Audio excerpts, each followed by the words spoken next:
Hello, everyone. Welcome to African Women in GIS Day 5 section. If you are here with us live today, can you say hi, introduce yourself, and tell us where you are watching from?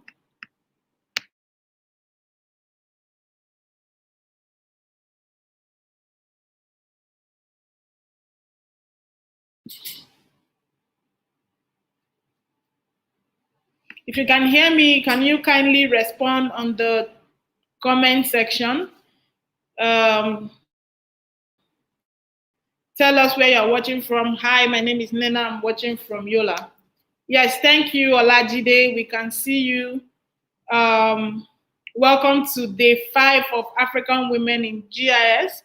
We have come this far. We have 2 more days after today to go. It has been an interesting and wonderful section from day 1, and we appreciate our viewers for joining us. I think I just have one person on the comment section. Can I have one more from, please?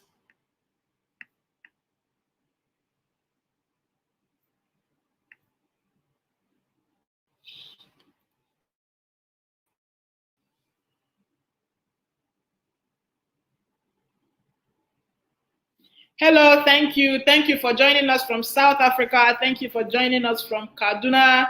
Thank you for joining us from Ghana. Thank you for joining us from Uganda.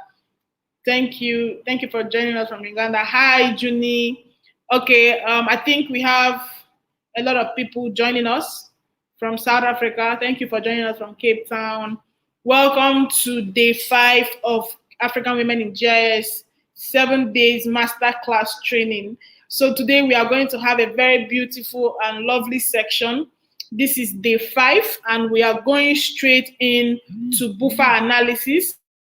We're going to take 2 courses today. The first one is buffer analysis and hotspot analysis. So we are going to have our facilitator for today, who is going to take us on buffer analysis. I would like to introduce Mrs. Ernest Susan. She's the Principal Scientific Officer from National Space Research and Development Agency. Thank you, Susan, for joining us. And we also have, for hotspot analysis, we have Semba Edna joining us. She's a surveyor at Jotanam Limited and also a member of African Women in GIS. So thank you for joining us, Susan, today. Thank you, Edna, for joining us today. So without wasting much of our time, we would like to go straight to the business of the day, and we would start with buffer analysis by Susan. Susan, thank you. Welcome to today's section. Over to you.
Oh.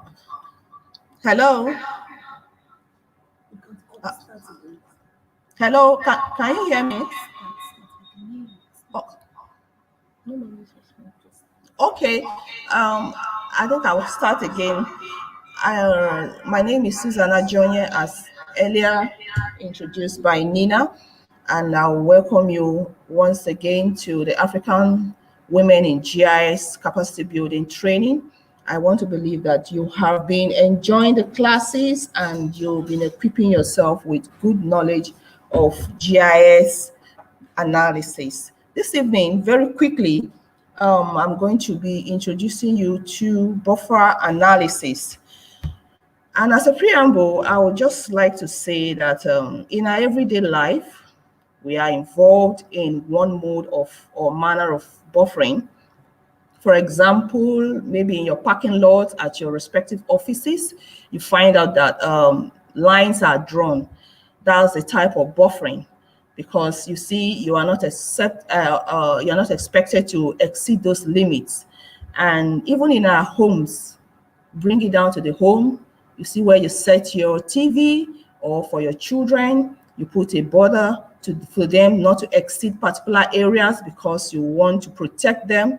Those are day in, day out way we buffer our lives in simple terms. But today, what we are going to be doing, we're going to go into the geospatial aspect of it and possibly carry out a hands-on to see how we can use this in policy decisions.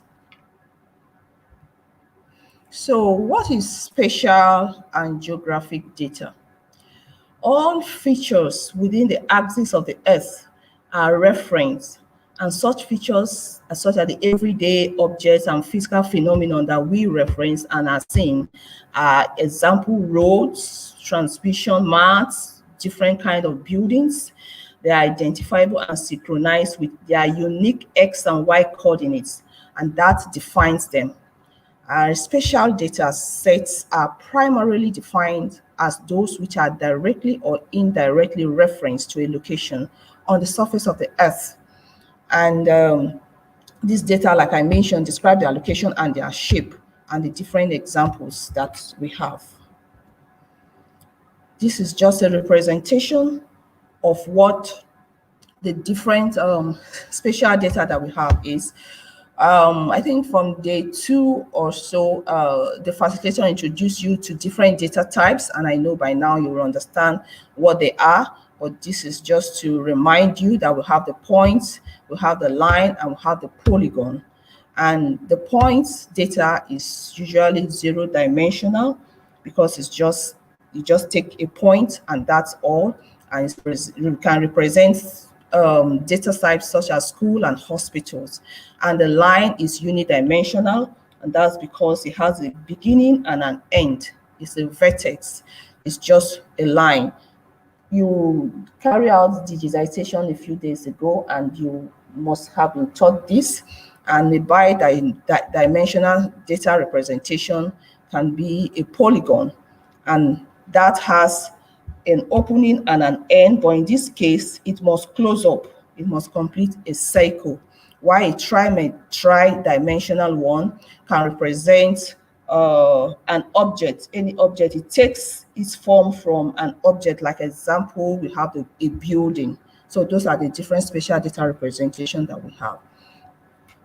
Let's see the main characteristics of spatial objects. Two main characteristics here are the non-spatial attributes and the spatial attribute. So what's a non-spatial attribute? If we say there's a spatial attribute that refers to the location and representation of geographic objects considering their geometry and coordinate system, then a non-spatial one is one that answers the question of what. And the major attribute of that is that it does not have no coordinates is included in it. I'll just give an example that we use every day. Is let's say your temperature, you want to take temperature or population, that's a non-spatial attribute, while the spatial attributes are the line, point, and polygon that must describe a location of where the object is. So spatial query and analysis. Now we have spatial queries manipulates our database and deals with such questions as what is where, what is found at what location, where is what, where can you find a particular feature. You have a whole lot of data, and it's not enough to just have your data. you have to run queries on it that gives you answers to particular questions. So, and we'll be running just a few queries with the QGIS if time permits us before the end of this class. So we'll understand what this is saying. So spatial analysis transforms data into information, useful information. And this analysis is only said to be spatial if the results depends on the locations of the entities being analyzed. So for example, you may have a city that has a stipulated setback distance, and that's a simple example of data road layer analysis. And you want to see that that stipulated distance is not encroached by anyone. You can run queries with it and find out if any buildings have encroached that distance or not, and then give your information to policymakers for what they can do. So this is just general information on spatial queries. This information helps us to answer such questions, and the way we carry out, there could be interactive selection where you carry out your work by choosing features by pointing them on the screen, or you could run a query on selecting by the attributes of what you have in your data. By that, you can select features based on their attribute criteria, or you could run selection by location that select features based on their spatial relationship with one another. So what I explained in the slide before, this is just a pictorial view of what you will see if you are working on the software, QGIS precisely, just a screenshot of an analysis that was carried out. You see the one in the cyan blue are the locations that were selected, particularly for the query that was run on it. And it's not just shown on the attribute table, it's also seen on the map. Now, a useful point to note is that when you are going to carry out your analysis, you must ensure that the layer which you want to work on is highlighted. Because once a layer has a query placed upon it, all subsequent operations on that layer use only the selected features. So it is important to know that any object of interest being investigated will only serve as the focal input of the buffering analysis. So in relation to any other features of interest, thus for this example now, we have volcanoes. That the volcano layer is the point of interest where the buffer should be run. The blue color we see there is a selection. I am sure this has to do with selection by location, and the volcano points are the red ones, but those ones within this buffer zone has been selected, and that's why we have blue on it. So if when we go into the practical, I'll still show this to us, that you must ensure that whatever layer you want to work on, the feature you want to work must be the one that is highlighted and that is selected, because that's the only time the analysis will affect that. Another pictorial show of what it looks like on the QGIS. We will do it. We'll go to the vector processing tools, and then you click on your vector, and then you buffer when we want to buffer. These are other spatial analysis tools that I just wanted us to know. In the basic toolbox, you have spatial analysis, projection, transformation, attribute data management, surface creation, selection, extraction, and so on. But for today, of course, our interest is on spatial analysis. And spatial analysis, we could use either the vector, raster, and the attribute table. Spatial analysis use the layers, the vector or raster, to obtain new outputs and or database. The vector analysis, which is our particular interest today, using the buffer, we can run our proximity analysis. There could be overlay and distance measurement. And raster analysis also is a spatial analysis that can be carried out using local operations, and that includes reclassification and distance measurement. Or you could carry out your attribute analysis where you run queries. Basic one is just for you to identify, and if you're going further into advanced one, you could carry out the query builder. So we're running down, streaming down to what we're about to do today, which is buffering. Buffering, so to say, is just proximity analysis, answering the question, what's near what? If I have a building and I want to locate the number of settlements around it, I have to carry out a buffer. If I have a land use, maybe vegetation around the place, I might want to know what rivers I have around there. I need to run a buffer.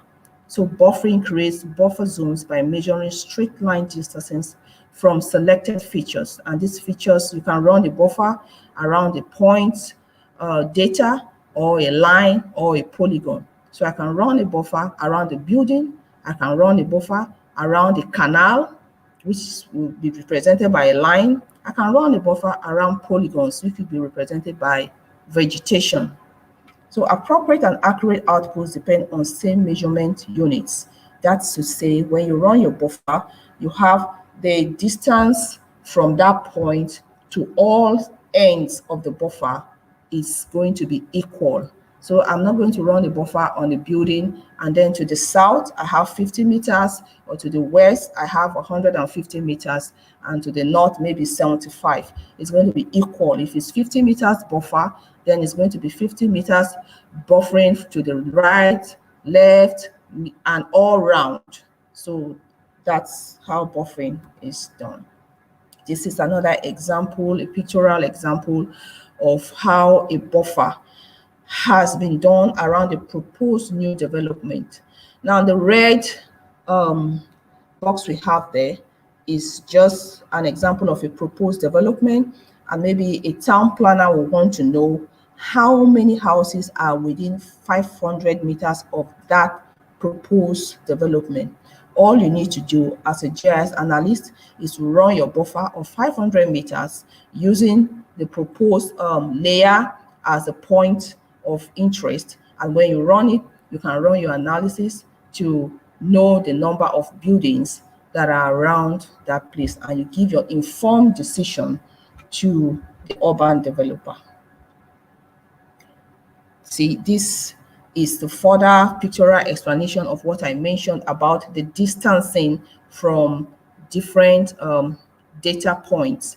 You see, the first one is a point data, and the buffer around it shows that the point is just right directly at the middle of it. The line of data there shows a buffer around it, and you see it's equal the same way with the polygon.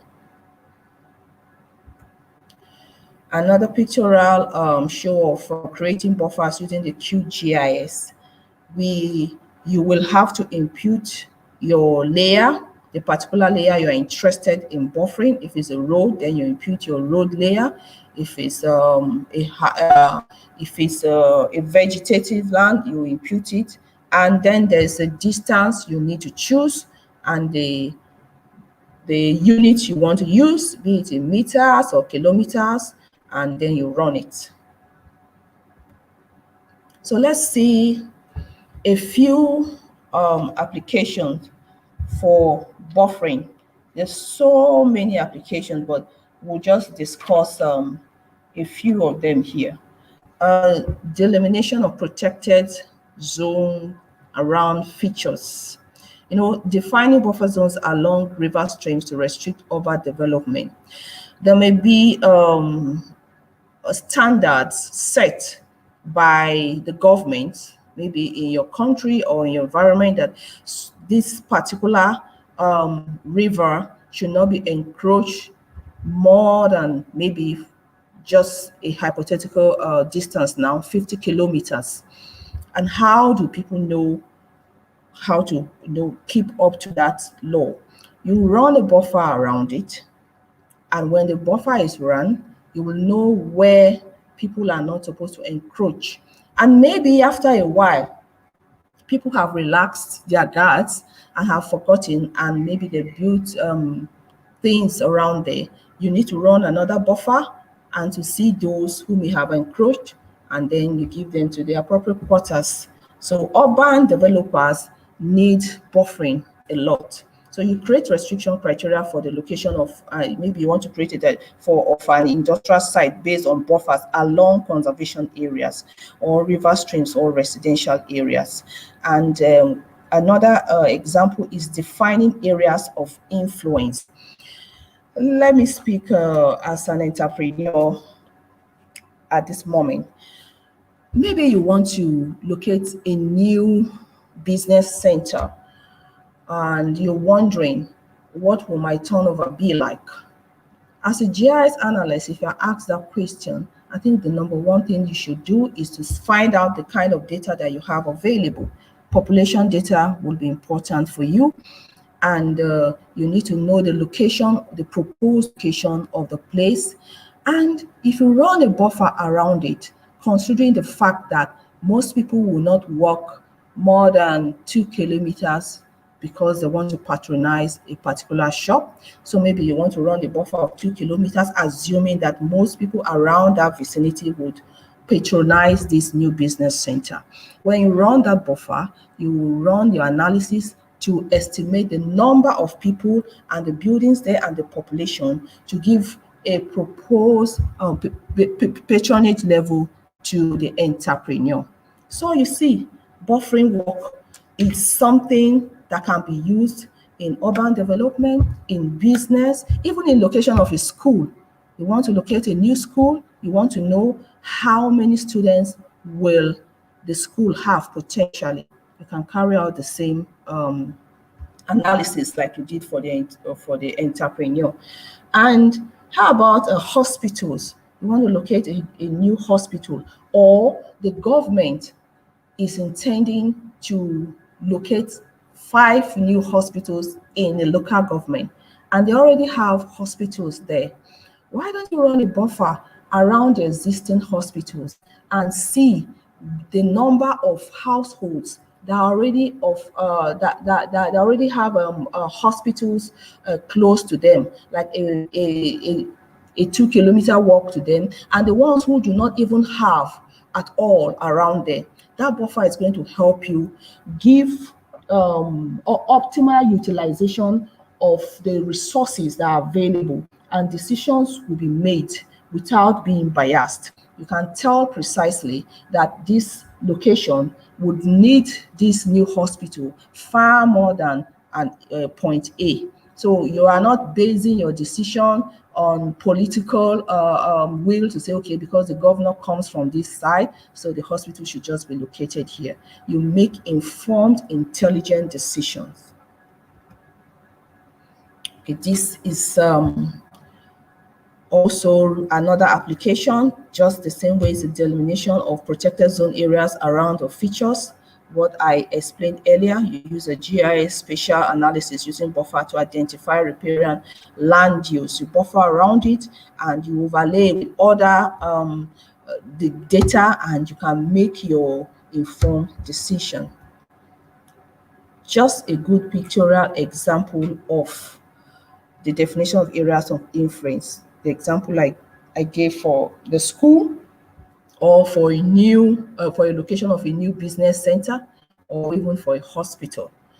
That red area is showing an area of influence. Maybe they intend to locate a school around there. Where you buffer, you can tell precisely how many number of buildings that will be affected, that will benefit from that feature that you are talking about.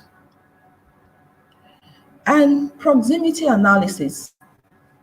Proximity analysis is say you can create a new area within the user-defined distance of an existing entity. So this is like saying they are already there are features that are already existing. I'll give an example of the highway that was planned to be created in Cross River along a forest that was said to be the richest reserve forest in Africa or West Africa. And there have been a lot of talk around it. But let's see, if you are a GIS analyst and you want to fight that case rather than just talking like a novice and saying, no, I'm an environmentalist. I don't think you should give out this nature for the sake of development. Go intelligently and run your buffer around the proposed highway. And when you run your buffer, you'll be able to tell precisely the number of buildings that will have to go down for it, if it runs around buildings, the number of biodiversity that will be lost, the number of vegetation that will be lost, and you can argue your case intelligently. This is a wonderful way to present your case, and this is a beautiful way to make informed decision. And when you use this, it's not telling stories, it's giving you facts and figures and making your argument precise.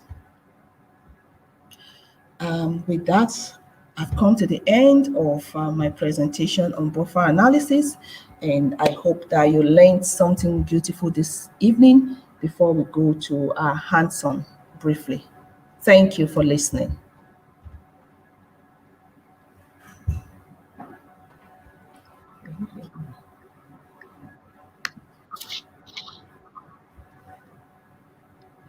Okay, so if you have your QGIS, I would like you to launch your QGIS now. The data set I was shared earlier, you will unzip so we can carry out some practical buffer analysis. Sorry, can I come in? Can I ask you a question? Oh, okay. Okay. Yes. Someone says, how do you determine how much to buffer around an area? Example, area for breeding grounds for conservation purposes. So how do you decide how much? I mean, maybe she's referring to distance. Okay. That decision is based on the probably the question you want to answer. Like I mentioned earlier, for urban developers, usually they have their stipulated setback distances. So if you are given a job as a GIS analyst, whoever is giving you that, if it's an agriculturist or it's an environmentalist that wants to, like you said, for biodiversity, the person is going to give you, there are usually guidelines and rules and distances of what they expect. So it's not for you as a GIS analyst to determine that. They will give you the distance they think should not be encroached, and it's for you to impute that into the system and run your analysis and give them your response. Thank you. Okay, thank you. Yes.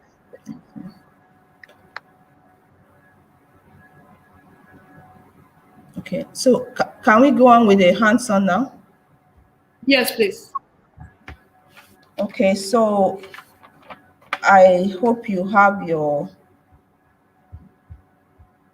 QGIS. Sometimes QGIS could take a while to launch. Mine is already launched. How do I know if we have people launched already, so I don't keep going back and forth? I think you should just proceed because I should I think proceed. some people are Okay. yes. Okay, that's fine. So this is a QGIS interface. I want to believe that you are already a bit familiar with it because I know introduction was done to the software, and we are going to just run a buffer analysis. So you bring in your layer by clicking on the layer, and you add your layer. We're going to be working with the vector layer, so you just go on and add your vector layer. So you navigate to where you have your data sets.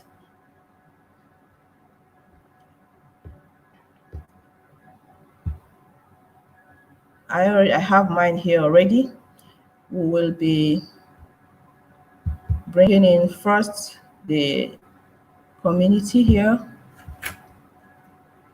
You check the headers, imagine layer, open, and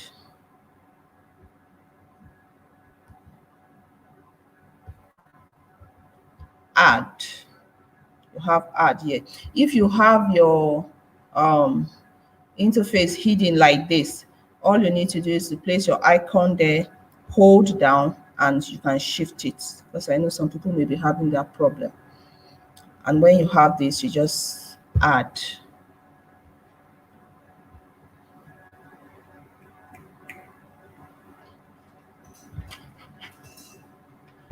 So that is one layer we have brought in. Want to bring another one.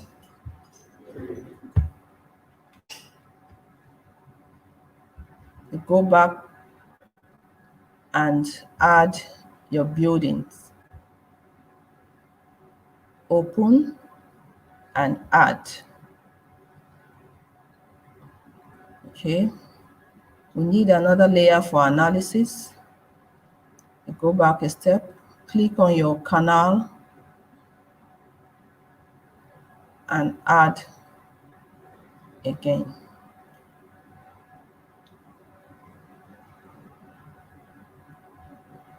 Okay, let's bring in okay, we have canal, we have buildings. I think that's all we'll be needing for this analysis. Okay, let's add the uncompleted buildings. Let's just add that. Uncompleted buildings, so we'll have 4 layers. So now we're done adding all the layers we'll be needing, so we can close this. Okay, so you can see on a layer panel, all are checked. We have uncompleted buildings, we have the canal, we have our buildings, and we have the community itself. So now let's uncheck the canal to see where it's located. Uncheck.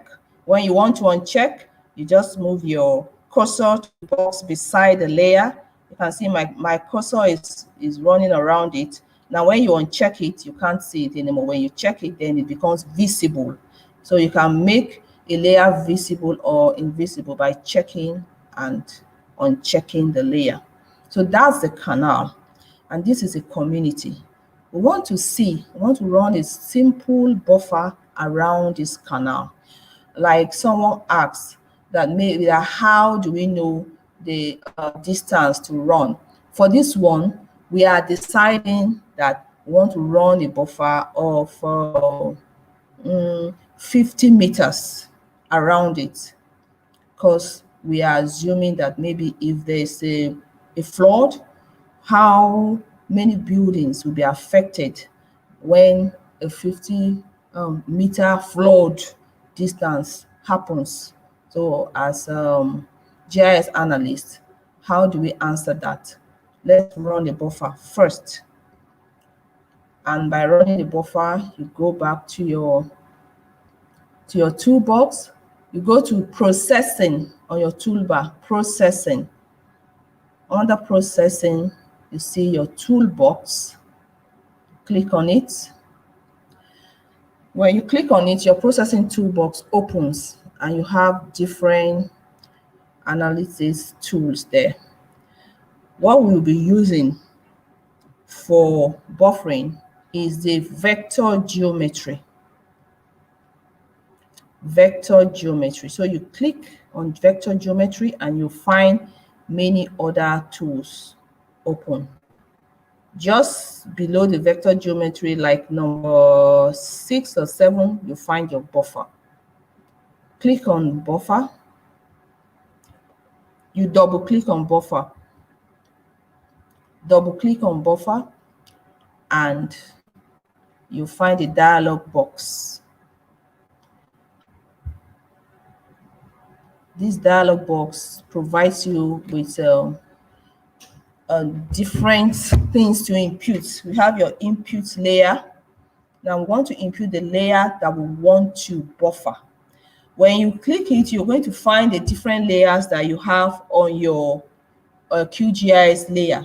You can find there the Araromi community, you can find buildings, you can find canal, and you can find the uncompleted building, because those are the layers you've uploaded into your system. But what are we interested in?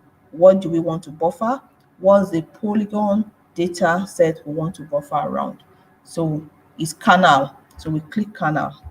Now this is where the place for distance comes. We have decided that we want to run a 50-meter buffer. So we just click 50. This is there's another box that shows you the different units you may want. Maybe if it's in yards, in feet, in miles, in kilometers, but we are interested in meters. So we're choosing meters. Leave every other thing as it is. And then you come down to run.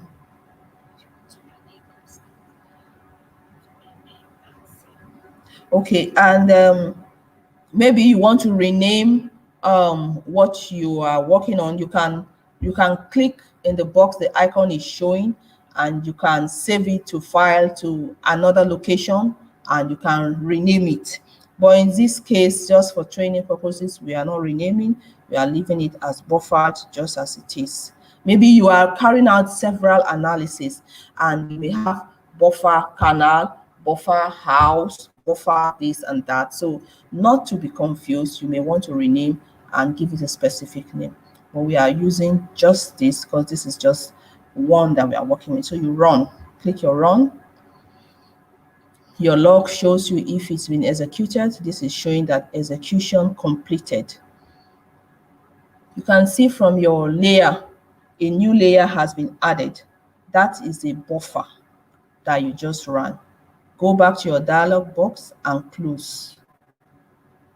Excellent. You can see the purple feature you have, a new polygon you have there. That is a buffer that you just created. Let's uncheck and see what the canal itself looks like below it. You see? So the canal is there, and then there's a buffer around it. This is a 50-kilometer buffer. Now, in order for us to see clearly what is beneath it, we'll run a simple symbology on the buffer. You right-click on that icon, and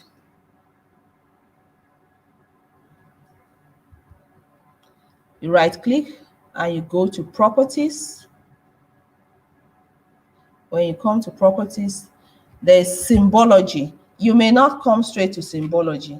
You can have different things. So just in case your dialog box was not open to Symbology, it could be on Information. It gives you information of the layer that you've highlighted or source. But now we want to work on Symbology. So you click on Symbology. This will help you to change the look of your layer. We are interested in changing the look of the buffer that we have now, so we can view what is beneath it. So in doing that, you click on color. You want to make it transparent, so you click that one without the color. Let me go back again so you can see what I did.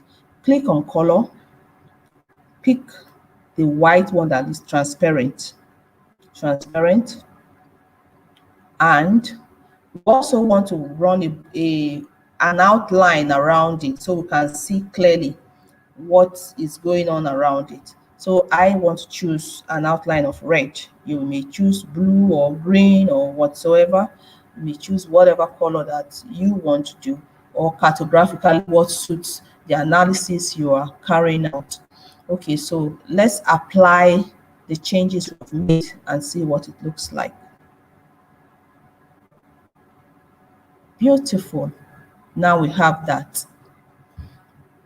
Let's zoom in a bit.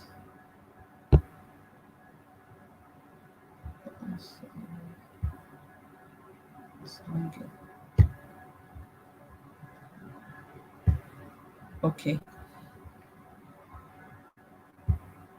Now we can see clearly where the buffer is and how this is a buffer, this is a canal.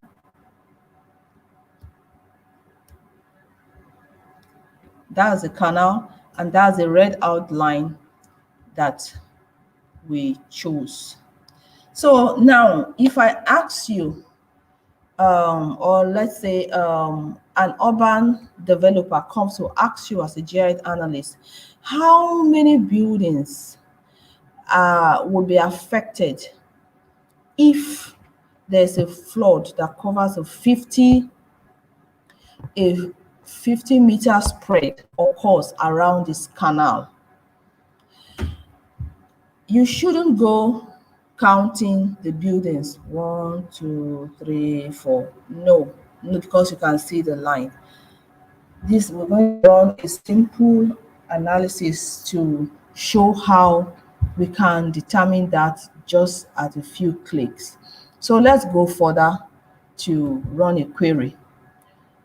Go back to your processing tool, your toolbox, and this time you're going to close your vector geometry. You're going to vector selection. Vector selection. So we want to select by location some of the buildings. So you click your select by location, another dialog box opens up to you. Now you see in this dialog box, you have your select features from. We want to see how many buildings will be affected by this buffer zone if there's a flood on affecting that distance around it. So there are many questions that can be answered. You can either answer the question of how many buildings intersect there, how many buildings are contained within the buffer, how many buildings have disjointed, which ones overlap, which are within, and so on. But right now, let's impute the buildings and see how many buildings are contained.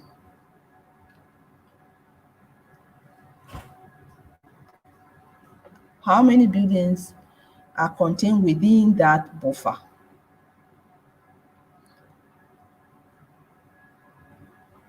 So you pick your buffer. Because we have just one buffer, that's what we have there. But you ensure that whatever buffer you are choosing is the one you are interested in, and then you run.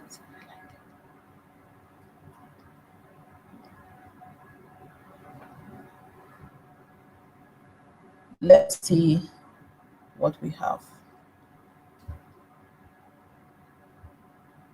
Okay, so let's click here. Okay, let's run it again.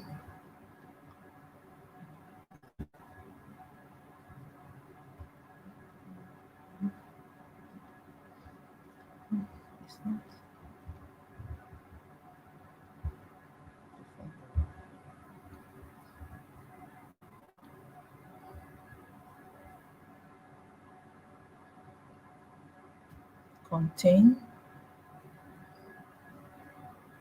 buffer and run.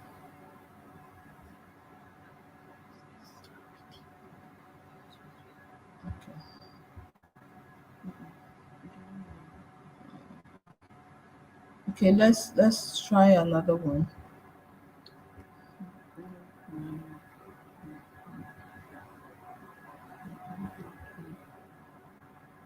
Okay, now we are checking how many buildings are within that 50 meters buffer. You can see that there's already some buildings have been selected. You can see the yellow colored buildings. These are the buildings within this 50 meters buffer. And you can run different analysis like we saw there.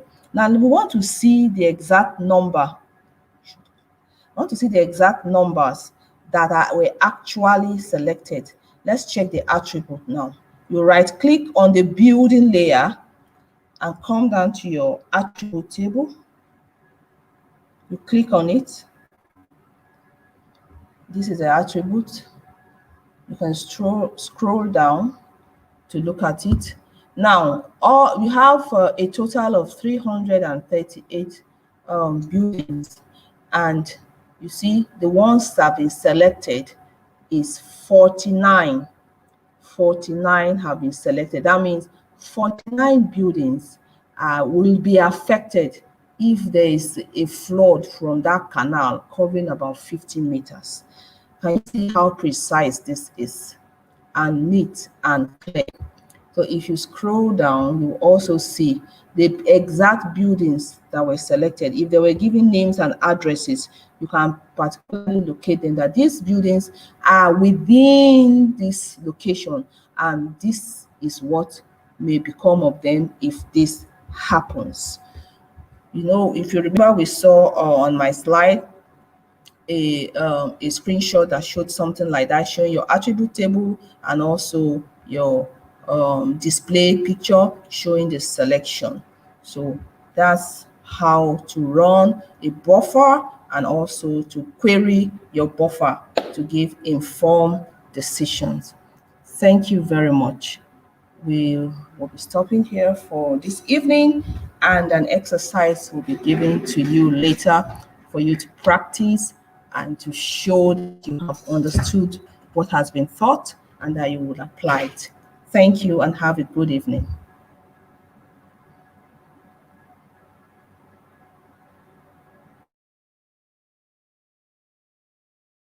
Thank you very much, Susan. That was a very insightful one. We really appreciate. I hope if anyone has any question, please kindly drop in your question on the comment section. We are trying to also respond to some of the questions as the section is ongoing. So, but if you have any question, kindly drop a message on the chat box and we would be able to respond to you as soon as we can. Just before we introduce the next facilitator for the section we are about to get in, I would also like to remind us that some of the materials are being sent via email. The data sets are sent before the training section, and after the training section, we send in the PowerPoint that was used for the presentation. So we send data sets so that you'll be able to get hands-on practice on what we are doing, and we send the presentation after so that you don't just get carried away with the presentation. We actually want you to learn. Then we give you the material to go over. The video is always there on YouTube for you to pick up and see where you were left behind. So that's it. Then for those who are not able to receive, we can see some questions here. Some people are not able to receive the data set or the presentation. Sorry, this is because the number of participants we got for the training was quite overwhelming. So we decided to close the registration on time. So only those who registered on the platform would be able to get a reminder for the sections and also get the materials.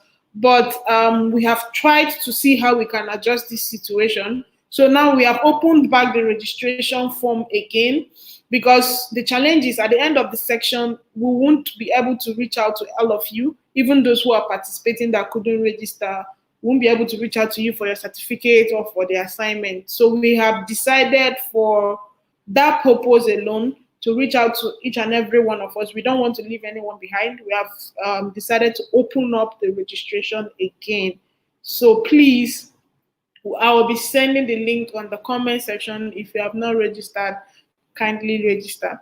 So back to the business of the day. We have another facilitator.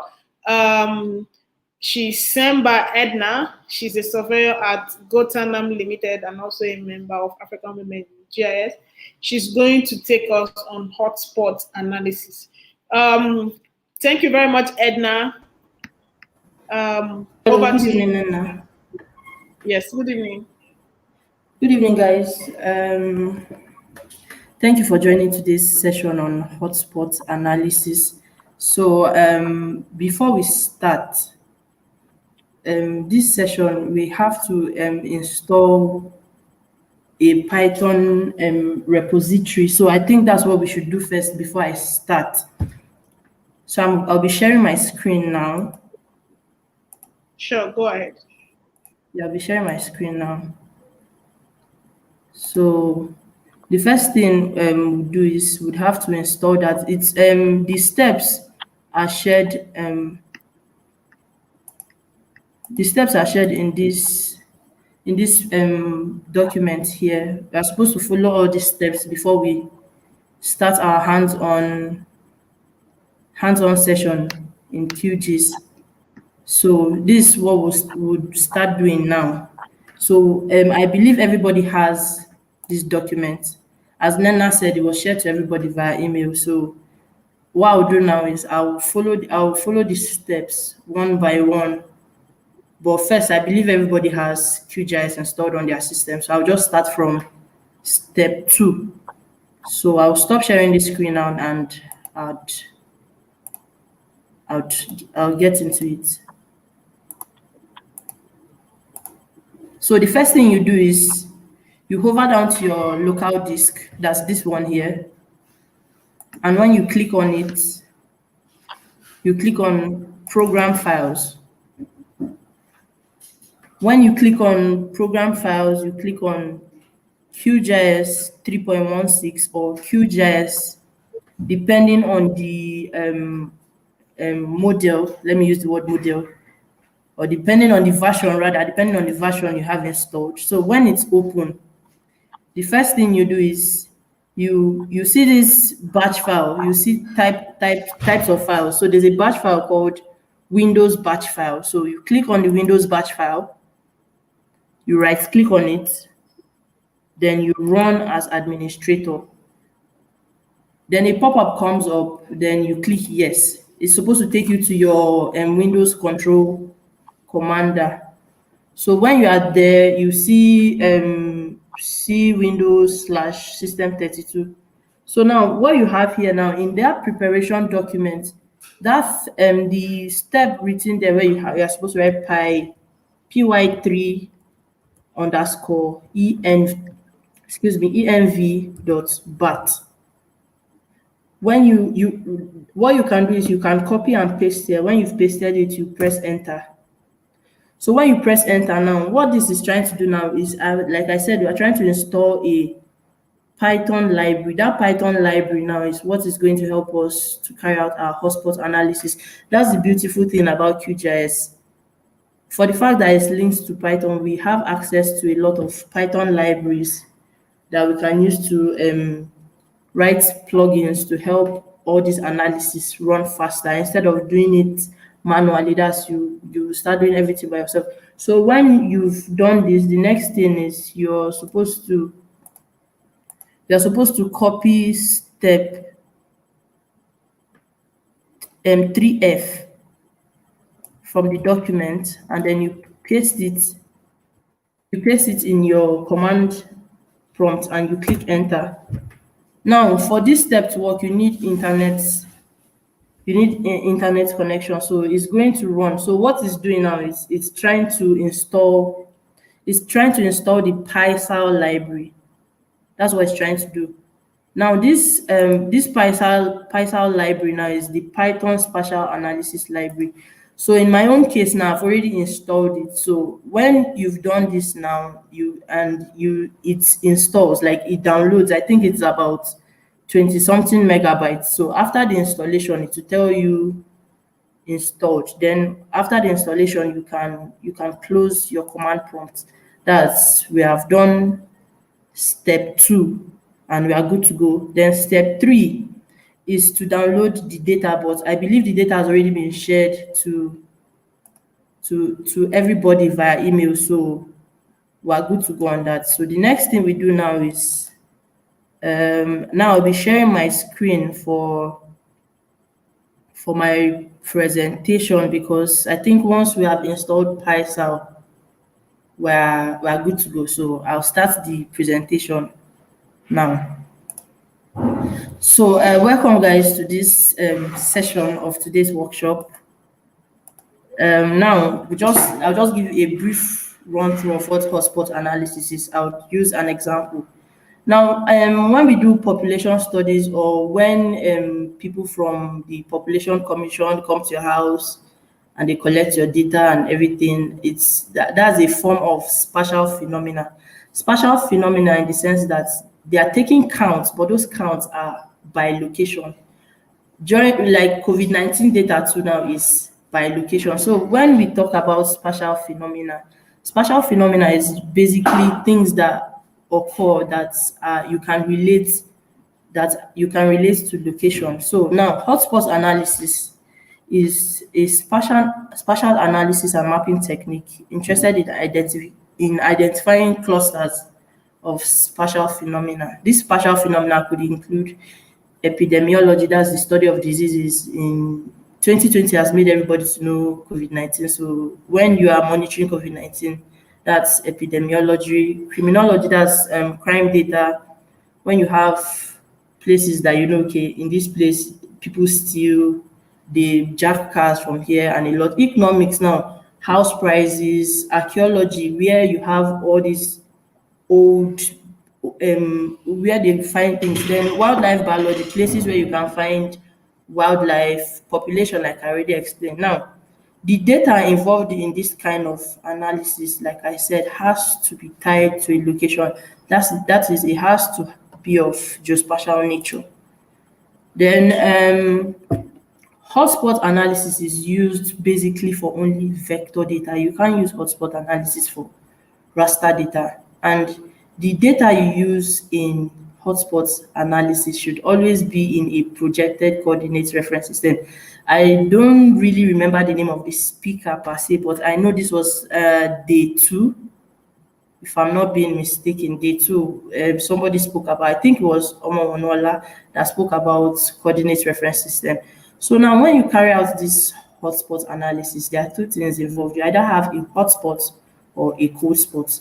A hotspot now is like an area that has high concentration of that phenomenon that you are interested in, and a cold spot is somewhere that doesn't have anything at all. Then now, like I said, what we use this technique for is we use it to access density of points in a given area, density of that phenomenon you're interested in.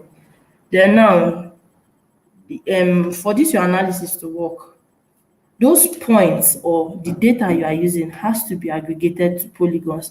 When they say aggregated now, it has to be related to polygons of some sort. Polygons now means an area. So you see, all brings us back to something. We are trying to work with areas. We are interested in density of points in an area. We are interested in areas. So if you are using points for this analysis, you have to aggregate them to layers. So now there are various methods of carrying out hotspot analysis, and I'll try as possible for us to touch all these methods. One method now is the use of statistics. And the beautiful thing about QGIS is we have a plugin that has this method. So we don't need to start carrying out this. We don't need to carry out first analysis, then we'll go to another software and go and carry out statistical analysis there. We can do everything here. So one method of carrying out hotspot analysis is the use of statistics. And we'll touch one method here, which is this one here where you see GI star. Is pronounced as GI star because that's the most popular statistical method used. So the other methods, you can use mapping techniques, that you can use thematic maps or heat maps. But when you are using these mapping techniques, the best way to depict hotspots is the use of heat maps. When you are using heat maps to depict hotspot analysis, it's better because of its visual impact. So with this, I think we can start our hands-on session. So before we start, there are a few things we need to take into cognizance. You need to have QGIS. You need to have installed PySal. Then you need to have unzipped your data. That's the data we are going to use. So you have if you have your if you have the data set we are using, if you have the data set, that's if it was shared to you already. Come, let me just share my screen. I'm sure this is what everybody got. This file was what was sent out to everybody. So when you unzip this file, you have these 3 files. So now, in the PowerPoint, the ones we are supposed to unzip are these 2, because these are the data we are going to use to run our hotspot analysis. This hits health facilities now. On day 2, Omowonola asked, said we could get free data online from the humanitarian website. So that was where I got this data that I'll be using today. So now you unzip this data, but please don't unzip this one that says hotspot analysis underscore plugin underscore QGIS3 PySal2. So now we get into the software. You can start your QGIS now. So what I will do now is Okay. So someone is saying they are lost. So I think we have some time for the practical section. So maybe for the practical section, can you just take it down a bit slowly so that people can follow you while I'm sorry. you're working? I'm really sorry. Somebody says this speed is for World Cup. I'm really sorry, guys. But okay, so can you guys just tell me where I should go back to, because I can see someone says I couldn't successfully run the command for Python. So Nana, if it's all right by you, I want to share the link for Yes, getting please go the ahead. yes. I'll just share the link here so that you can download the data set we're about to use. Geoffrey says we should start from the beginning. No, please. Okay. So I've shared the link.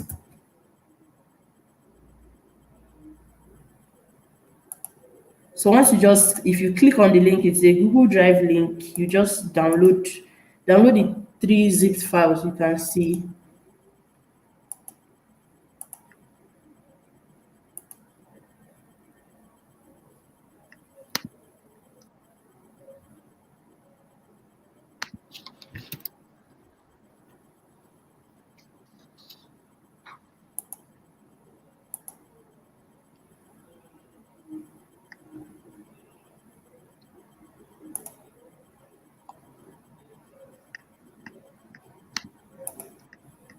So I've shared the link to the data set. You can download it.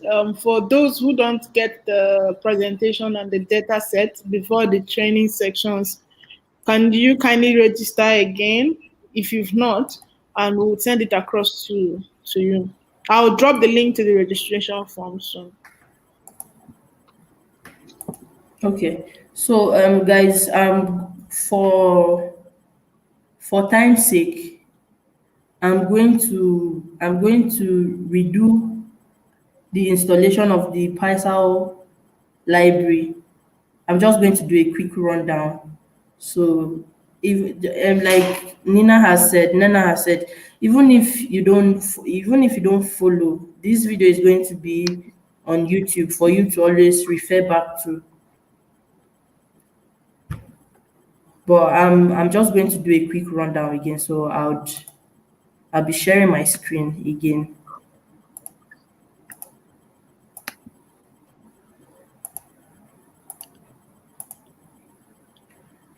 So like I said, when you click on, like if you are using a Windows system, to be precise, when you click on this PC, you see local disk. So you click on local disk. Then you click on program files.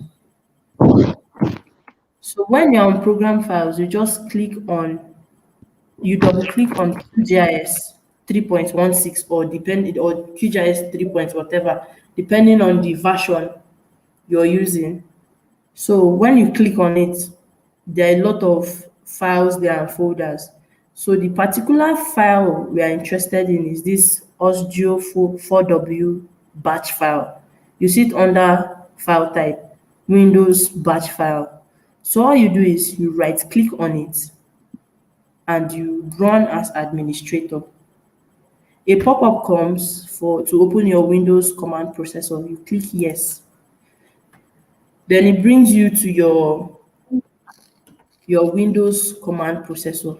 So now, what you see there is your C drive, Windows System 32. The first thing you type, all these things I'm doing now are already in the preparation document. You type py3, which stands for Python 3, underscore env.bat. You type enter. So the next thing you do now is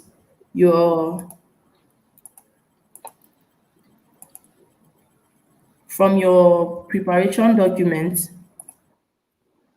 there are steps listed there. The next command you run is step 3F. So you can just copy step 3F from the document and you paste it here and you type enter. Like I said before, I've already installed this library before. So that's why it won't take time. But if yours takes time, if your own is going to take time, it's just going to need about 20 MB, 20 megabytes of your data. So when it's already installed, you see completely or successfully installed, then you close your command prompt. So when you close your command prompt now, we are good to go. So the next thing I'll do now is I'm just going to give a brief rundown about the plugin we are using. I hope that's okay. Yes, that's fine. Okay, so I'll share my screen back to the presentation. So now I believe before we start, everybody meets or has met these requirements. You get the data from the link I just shared now. So now you see under data unzipped, please don't unzip the one that says hotspot analysis underscore plugin. Don't unzip this one because we are going to be installing this plugin in QGIS with the install from zip file module. So the next thing we do now is I'm just going to give a rundown of this hotspot analysis plugin. This plugin was actually developed by Mr. Daniele Oxoli. He was a PhD student at a university in Italy. So now, I believe everybody has opened their QGIS. I believe everybody has opened their QGIS. So the first thing you do when you open your QGIS, on day 1 or 2, we're introduced to the software. We know the project bar, the toolbar, the menu bar, and the rest. So the first thing you do is now we want to install the hotspot analysis plugin via zip file. So the first thing you do is when you open your QGIS, before we get started, you click on the plugins menu. That's this one here. You click on the plugins menu. So when you click on the plugins menu, you select manage and install plugins. When you select that, this dialog box opens up. So when you open this dialog box, when this dialog box opens up, you click on install from zip. When you click on it now, you see these 3 dots by your right hand side. These 3 dots here. You click these 3 dots. These 3 dots now, when you click it, it's supposed to ask you to select a folder or select the file. So what you are doing is when you click on this, you are just supposed to move to that file where you downloaded the data needed for this session. So when you click on it, you move to where you have the Hotspot Analysis plugin dash Pi 3 QGIS 3 dash PySal 2, and you select it. When you've selected it, then you click on Install Plugin.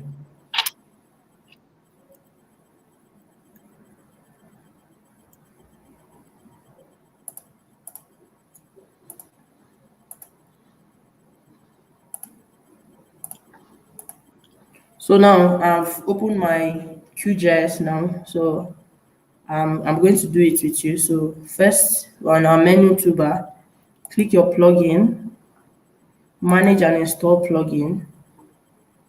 Mine is saying fetching repositories. That's for, there are some plugins that you get online, like all these ones now are online. There's a QGIS repository where all you get different plugins from. But we were interested in installing from zip file because I just wanted to make it a situation whereby everybody gets the plugin. You don't have to go and start searching. So you click on install from zip. You click these three dots. So now I just have to hover to where I have the plugin zip file. So as you can see now, here you see plugin packages. Plugin packages are usually zip files. You don't need to unzip it. So I click on Hotspot Analysis plugin and I click open. You see now, it now shows the location of this zip file on my laptop or my desktop or whatever I'm using. So I click install plugin. Then if you don't have the plugin already installed, you see on this topmost part of your dialog here, plugin installed successfully. So now, to make sure that it has installed on your laptop or your desktop or your computer, you click on installed. So under installed now, you can see all the plugins I have installed. The one we're interested in is this Hotspot Analysis plugin.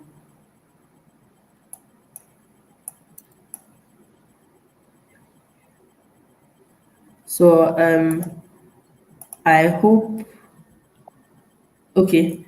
So please, if you have an error when it says couldn't load like I can see somebody says couldn't load plugin due to an error when calling its class factory method. So now for this error now, I'm just okay. I can see a lot of people are saying couldn't load plugin. For the fact that it says couldn't load plugin, there's a part of the person's Python code that has issues. So to I'm going to show you how to correct that issue. So I'll stop sharing my screen now and I'll move because I can see about two people. Two people say couldn't load plugin.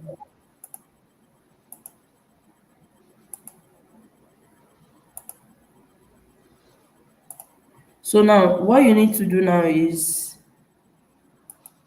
for this one I'm going to have to take my time to do it because everybody needs to follow what I'm doing or else you won't be able to get the plugin correct. So what you do is you go to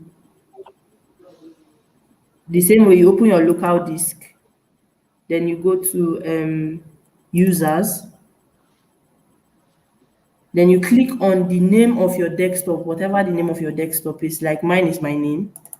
You double click on it, then you click on app data. Then you click on roaming. Then we have Python.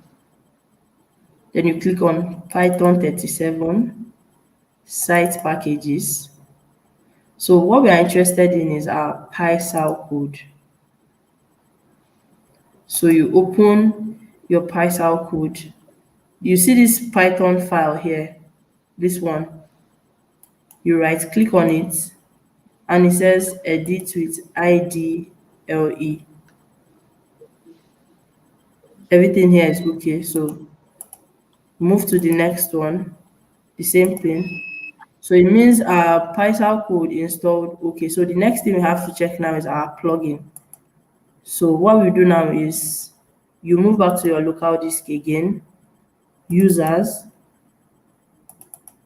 the name of your desktop, app data, roaming, and you open QGIS. QGIS 3, profiles, defaults. Now you click on Python, then you click on plugins. So the plugin we just installed now is this Hotspot Analysis underscore plugin. You double click on it. So now what we are interested in now is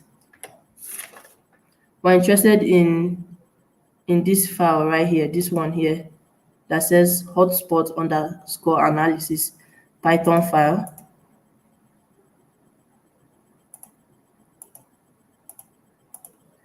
So you right click on it, and now sorry, if you don't have, if yours doesn't say edit with IDLE, don't be scared, just move to open with. So I'll just click on open with notepad.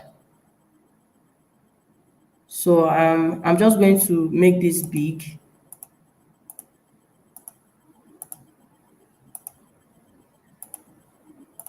So when you open it with notepad, this is what you are seeing. So now for everyone here, if you look down here, you are seeing line numbers here. You see line 1, column 1. So what we do is we need to move to line 43 to 48. So you see me here now, I'm on line 39, line 49, line 38,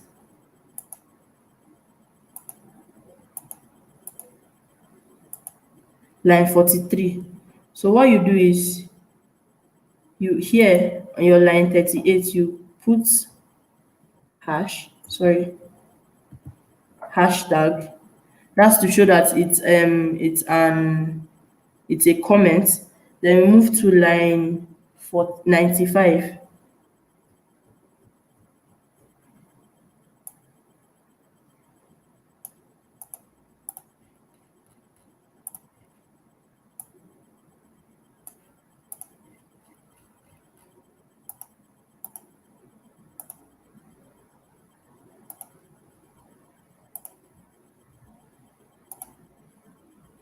Okay, mine already has the hashtag, so you press Ctrl S and you close it. So I think that should solve the issue. If it doesn't solve the issue, then I really don't know. Maybe you'd have to reinstall it again. And to do that, you open your QGIS back and you click on uninstall, and then you reinstall it again using the step that we have. So I'm just going to close this. So please, has anybody been able to install it without any hitches? So far, I think it's just those comments. So Okay, just I those think they comments. are actually working on it. Yes. So maybe you can just Okay. So proceed. now would go into using the plugin proper. So the first thing we do is I've arranged my QGIS in a way that when I want to work, it suits me very perfectly. So the first thing we do is, if you remember what I said when you are running hotspot analysis, your coordinate system needs to be a projected one. So for that fact now, the data we are using is a Nigerian data. So the projected coordinate system that I chose for this analysis is UTM WGS 84. So what we do, the first thing we do is we'll go to project, we click on project, then we click on properties. It will load. So when you have properties now open, as you can see on my screen, you have CRS. Now, for this CRS now, like I've already set I've already set mine for to WGS 84 UTM zone 32. But if you have to do this, you search UTM, or you search for zone 32N. When you search for zone 32N, you can see all the coordinate systems for zone 32N. But the one we're interested in is WGS 84 UTM zone 32N, which means the ellipsoid we are interested in here is WGS 84. Please don't mind me if I'm using the word ellipsoid, but what we're interested in is this one, WGS 84 / UTM zone 32N. So you click apply and OK. So now we can add our data. Previous facilitators have already shown us how we add data. So what we do is the data we unzipped, you click on layer, add vector layer.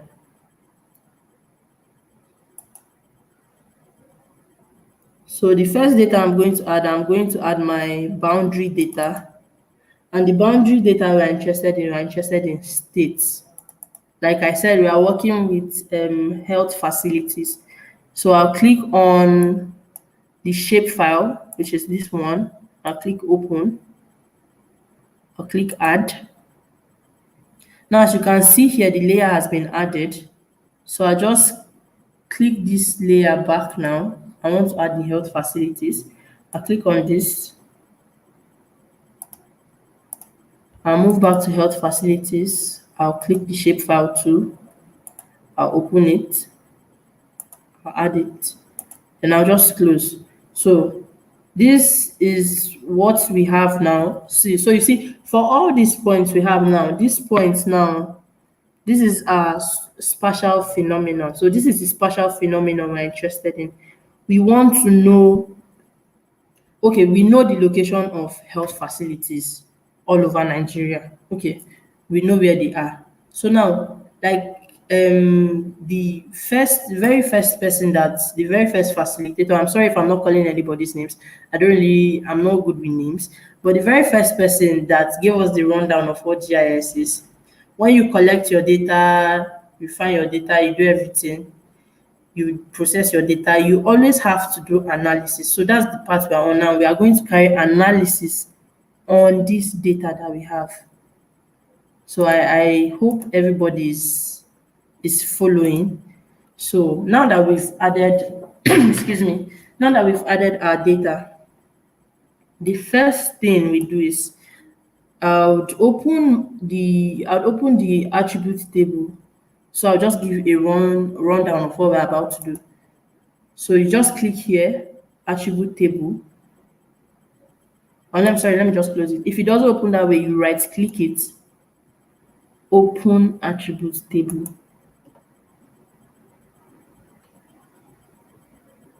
So when you open your attributes table now, you can see all the headers for all the columns.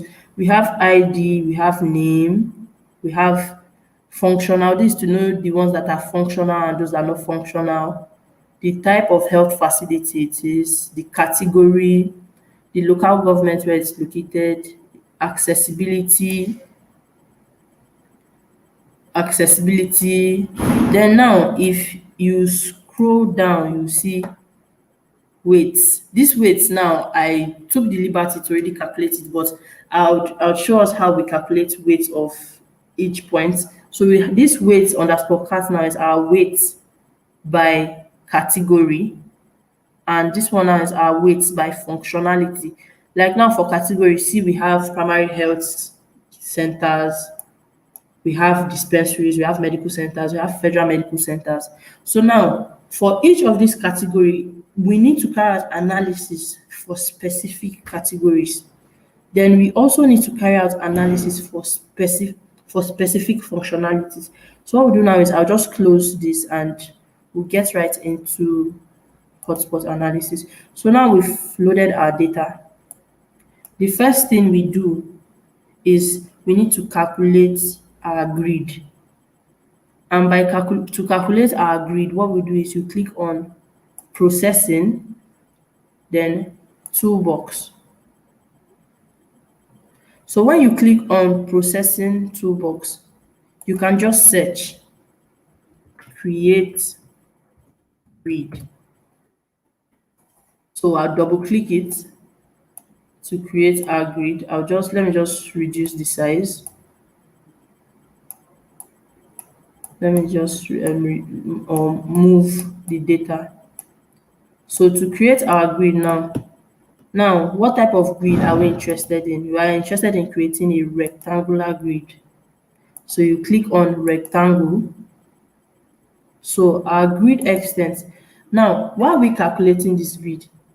Now, if you remember, I said to carry out hotspot analysis, points have to be aggregated to polygons.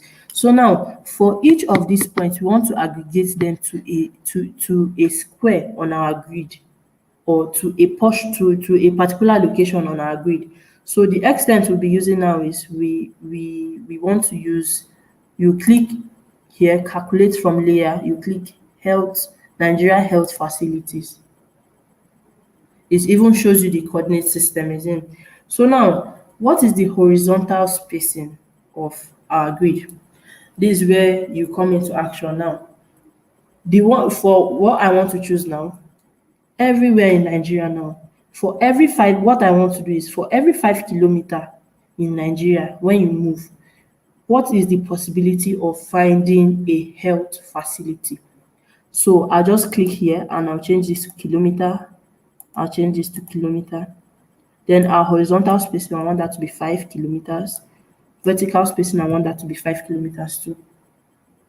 So there's no need for horizontal overlay or vertical overlay. Then if you remember what I said, your coordinate system should always be a projected coordinate system. So that's why I'll just leave it as this. So you see grid, you can either leave it as a temporary layer or you save it. So to save it, you click here and you click save to file.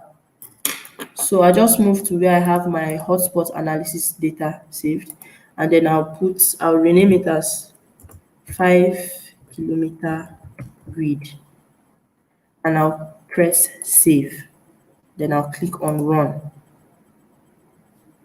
So as you can see now, it's processing the algorithm. So I'll close this dialog box. So as you can see now, this is our 5 kilometer grid. So for each of those points now, this is our 5 kilometer grid. So as you can see now, this grid covers the whole of Nigeria. But I want the grid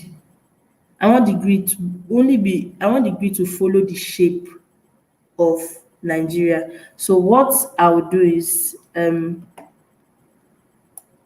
don't know if I should do that, but okay, let me just leave it as this. So what we do is we need to change the symbology of our grid. So I would right click on it and I'll click on style. I'll click on properties. Let me not use style. I click on properties. So for properties now, we'll leave it as a single symbol, but you can see that it covers even the points we're interested in. So what I'll try to do is I'll try to put the fill color What you do is when it opens up, you have fill, you click on simple fill. Then under fill color, you click on this arrow here. Then you click on transparent fill. Then you click apply. And you click OK. So now, this is what we have now. This is our grid. So we can see what the grid is covering the whole of the country, even the places that we're not interested in. So now if we want this grid just to follow the outline of the country, what we'll do is under our processing toolbox, as we already left it open before, you search for select by location.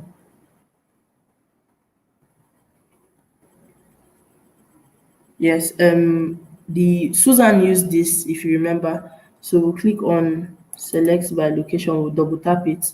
So what we'll do is select features from this grid by comparing it to features from our state polygon. So we are only interested in where the features intersect. So we only leave it as intersect. Creating new selection. Then you click on run. Now you can see this, it says no spatial index exists, but that's not the problem. So spatial index just makes your processing faster. It's not an error, so close it. So now we can see the parts of our grid that follow Nigeria. So what I'll do now is I'll right click our kilometer grid, and then you click on export, save features as. We'll leave it as S3 shapefile. Just click here. Then you hover back to your analysis data. Then you create Nigeria 5-kilometer grid. And you click save. Then you click OK. Then it runs. I hope I'm not too fast. So as you can see, our task is complete. So I'll just close this now. This is what we're interested in now. So what we'll do is I'm just closing down because I just wanted to show you. I just wanted it to be outlined. So what we'll do now is it's time for us to get into the business of the day. Finally, so in your processing toolbox, the next thing you need to search for is count points in polygon. What this count points in polygon now will do for us is for every square in our grid, we have points. So what is the number of points in every grid? That's what it's going to do. So I will double click on it. So now our polygon, the polygon we're interested in is this Nigeria 5-kilometer grid. Yes, you can either choose this Nigeria 5-kilometer grid or the 5-kilometer grid. You are not wrong. So when we click on this 5-kilometer grid now, we'll click selected features only. I'm clicking selected features only because we selected the outline of the country we're interested in. So the points we're interested in are Nigerian health facilities. What is for every 5 kilometers in Nigeria, what are the numbers of health facilities we find? So now you can see that you can pick a weight field, is optional, but we have a weight field. Our weight field is either by category or functionality. So the one we would use now is weight by functionality. That's this one. So you click on it. So the new field it is going to create is count field name non-point. As you can see, this one is optional. So you can either run it or leave it. So what I'll do for now is I'll leave it blank. But you yourself, you can run it with the weight field. What it means is it's only going to show us the number of functional health facilities per 5 kilometers. That's what it means. So for count now, we'll click here, save to file. Under count, we have save to file. So we now have, you can put it health facilities per 5 kilometers. And you press save. Then you click on run. I hope everybody's following. I hope I'm not too fast. So I just come back here. You can see that the algorithm is running.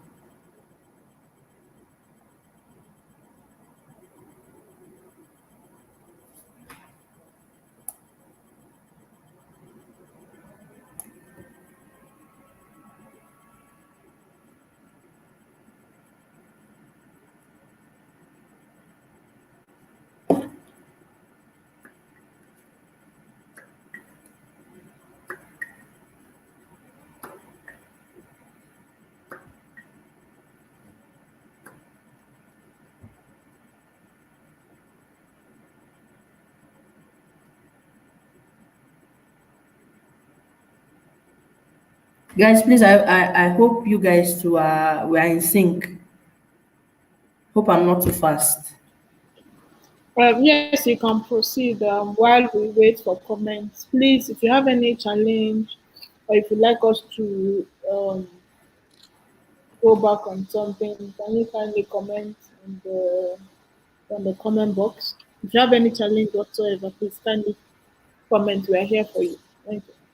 Okay. So our task is complete. So I'll just switch off this grid now.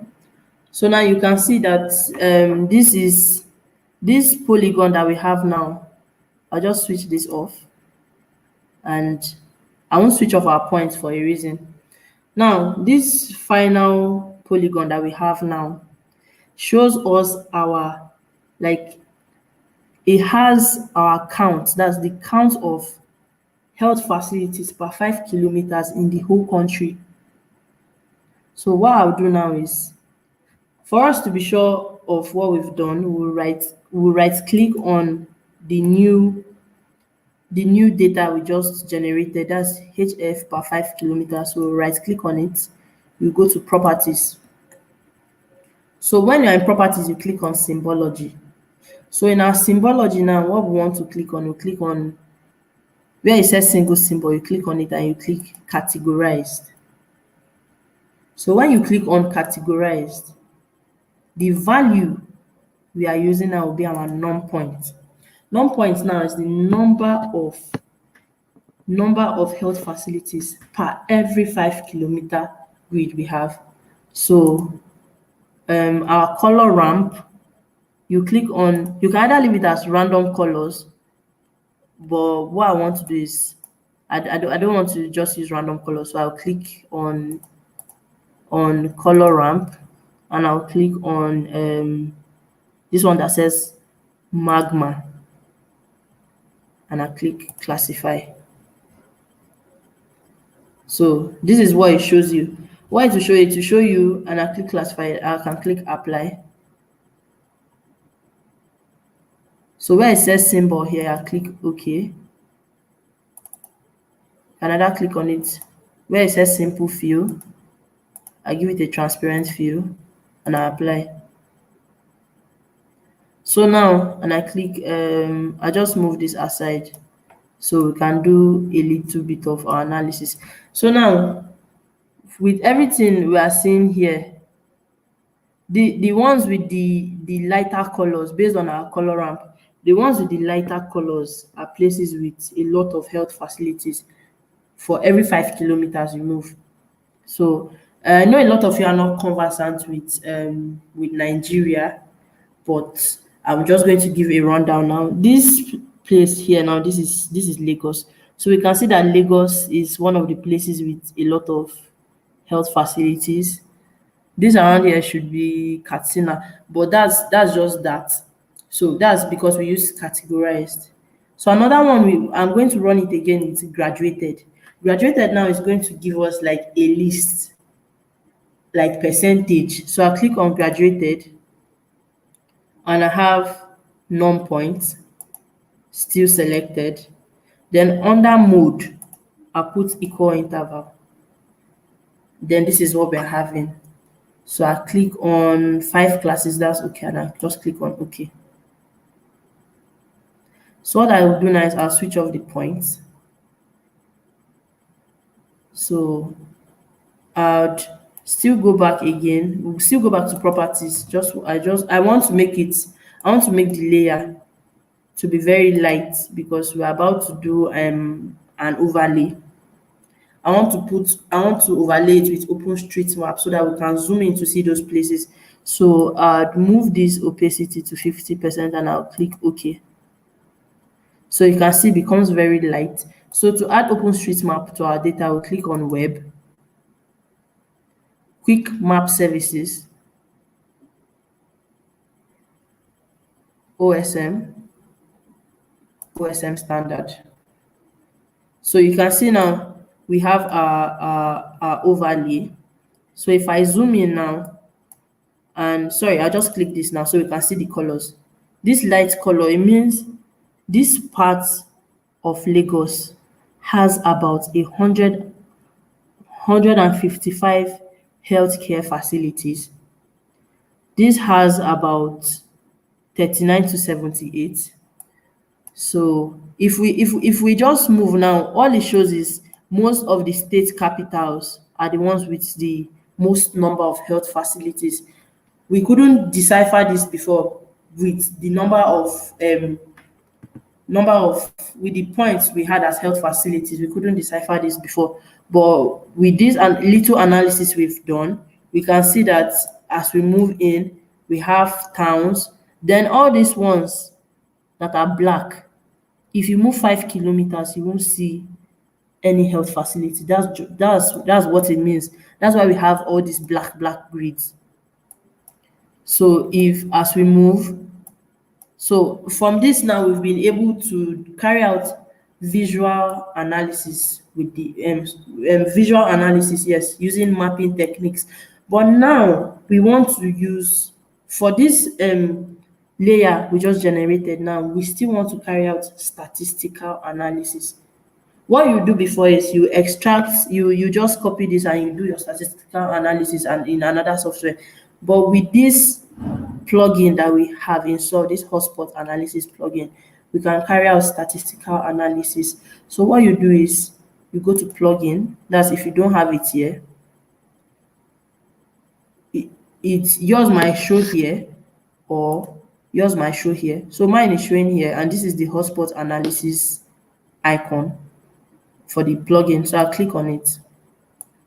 Now, if you remember in my presentation, I said we have the LISA indicators that they use for statistical analysis, for hotspot analysis. We have the local GIS star, we have Morans 1, and we have Moran by variant. So now, the input layer we are interested in now is healthcare per 5 kilometers, because this is the one that has the number of points per 5 kilometers grid. So when you click on HF per 5 kilometers, you see select attribute field. The attribute field we are going to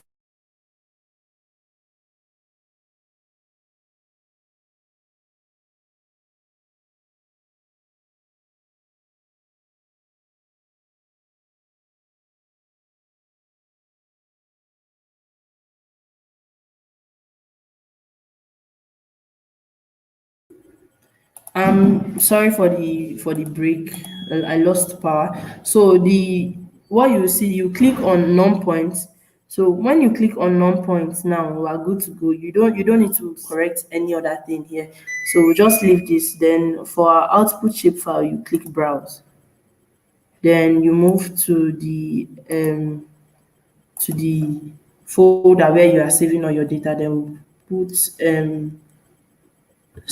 statistical hotspots HF per 5 kilometers. And I press save. Then I click OK.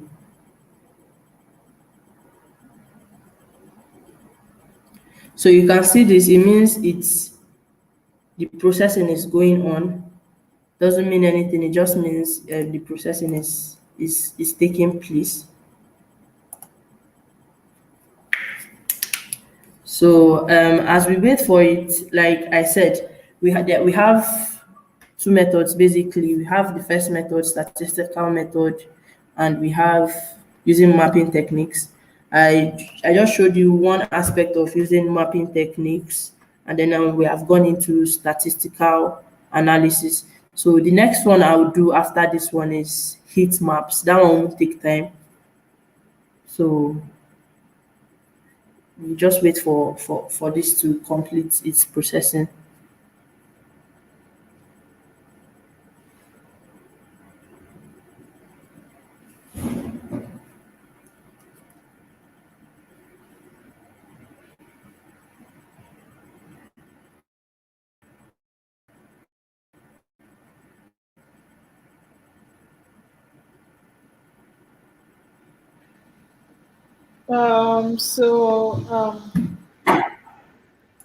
Do you have any question while we are waiting for this to load? Kindly drop a message in the comment section. I think most of these questions have been answered. I think it's regarding those who couldn't load the login and the file. Okay, that's okay.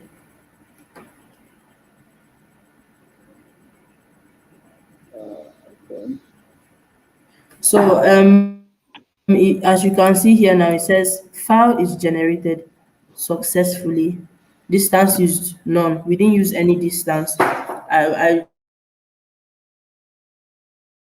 didn't use any distance because we don't have any particular thing. Like we're not working on a case, so I didn't put, that's why I didn't use any distance. So I just click on OK.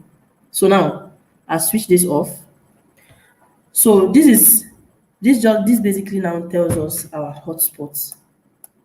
This I'll switch this one off. So these are our hotspots.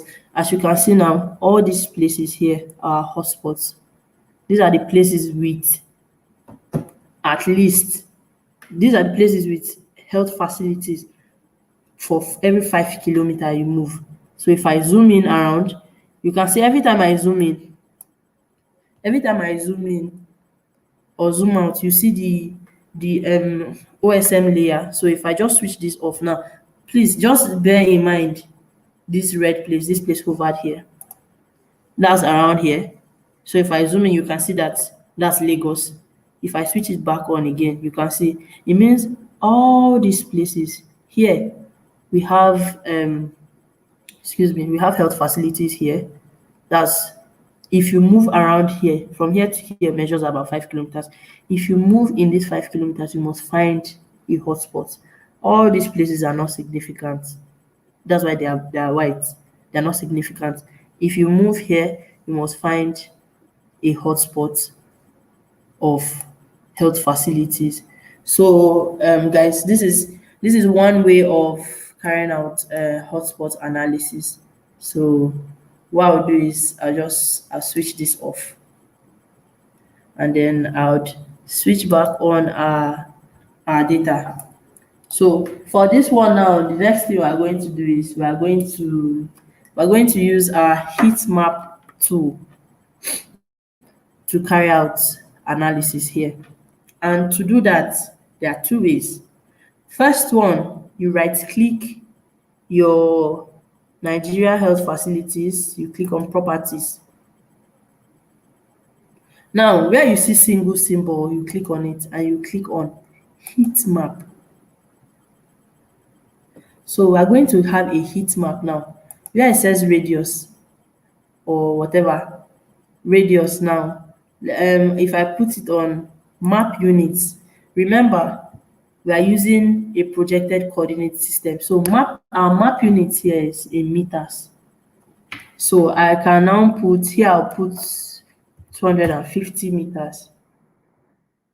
Now, if you remember about the weight I spoke about, now our weight now is going to be based on functionality. We want to know the functional and the, like now in that attribute table, we have functional, partially functional, not functional, and unknown. So now I weighted all of them. So we want to know the places with the functional, with the ones that have at least something that to show that it's functional. So click on weight and we'll scroll down to weights by functionality. And our color ramp, um, you can create your own color ramp, but the color ramp I want us to use here is, let's use the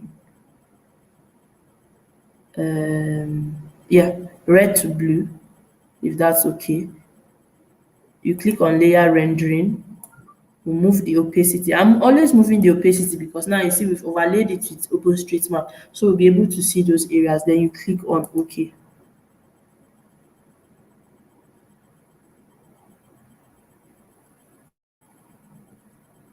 It's still, you can see here, it's still loading. I think there's a problem, so but we'll just leave that one. Just take it back to single symbol. Okay. Is like this because it's not because of the opacity.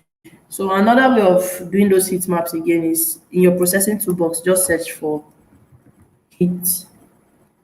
And say I've not even finished, it's out, heat map. Like I said, people use this heat map because it's visually appealing to the eye. So I'll double click on it. Now, you see now it says our point layer. You are seeing this error because our point layer is not in a projected coordinate system, it's in a geographic coordinate system. So what we'll do now is when you see this type of error, what it just means is you need to reproject. You need to save these health facilities in a projected coordinate system, and for that we use UTM. That's why I left it so that we'll see the error, just to hammer on it again. So I'll close it. You right click on health facilities, export, save features as. Now we'll change it to where it says CRS, you click on it and click on project CRS.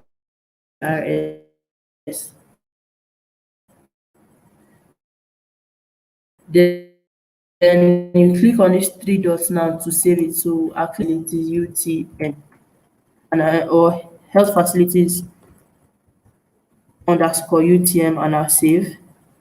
And always click on add saved file to map. Even if you don't click on it, it just means you go to the folder where you saved it to add it. So I click on OK. Then you see it's running here. So it has been added. So I just close it.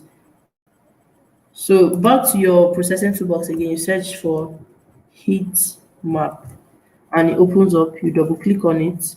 So what we're interested in this one.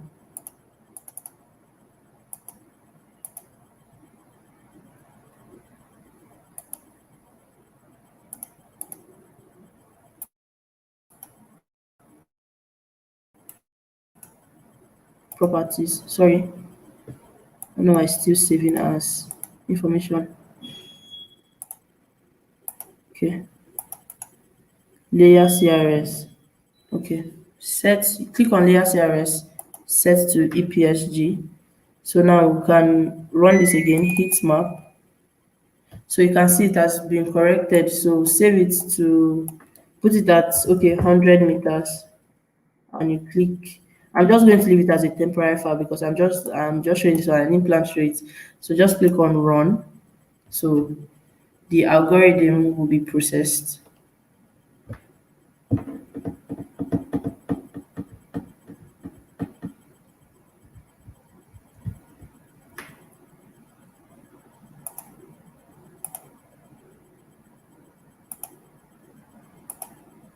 Hello, Nina. Yes, I'm So here. yeah, basically that's how you carry out hotspots analysis in QGIS.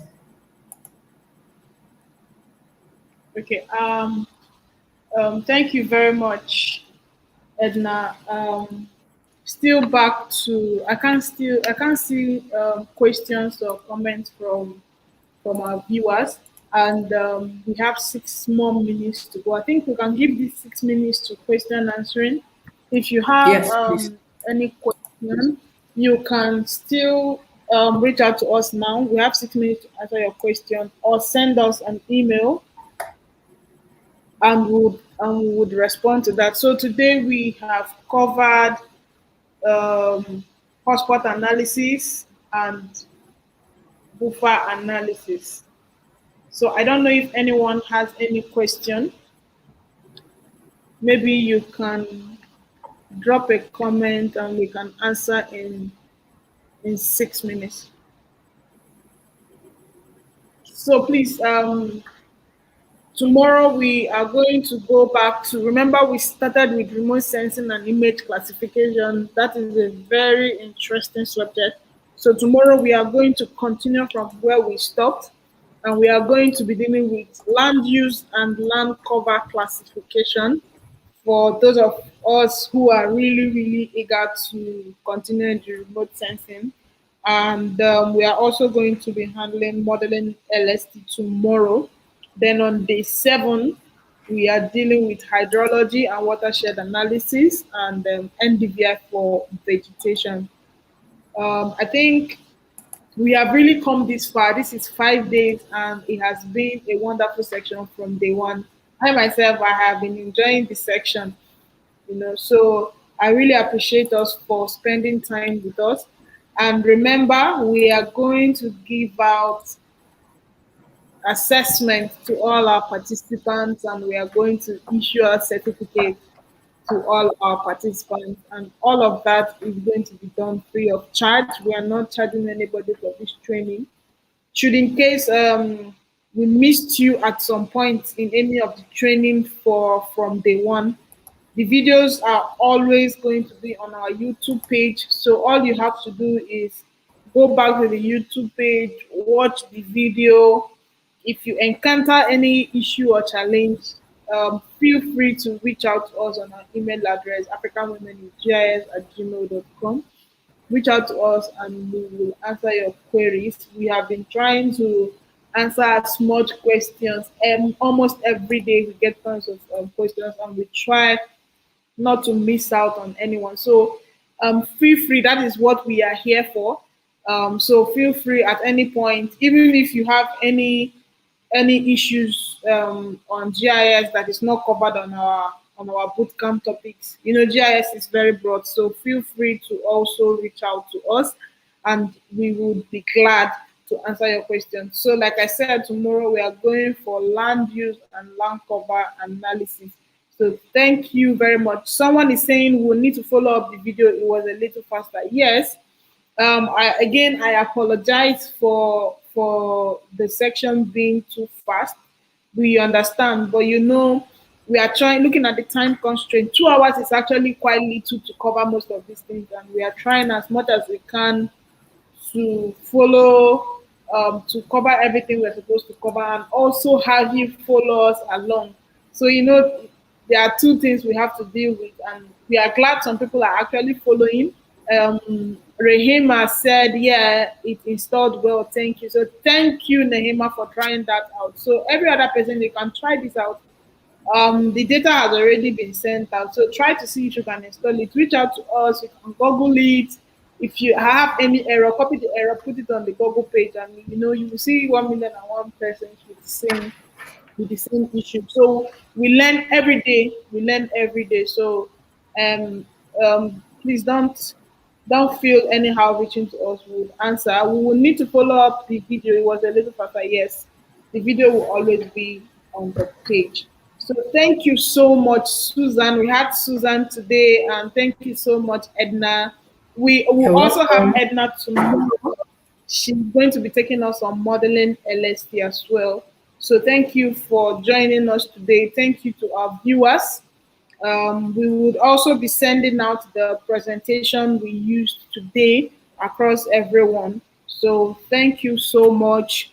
Come back later on this video for today. On the comment section, I'll be dropping the link for the registration. Please make sure you register your details so that we can have your email address to reach out to you to send you the presentation and the data set we use every day. So thank you once again. We hope to see you tomorrow. Don't forget it's 6 p.m. GMT +1. We also send reminder every 1 hour before the training to remind us as well. So thank you for joining us, and we would look forward to seeing you tomorrow.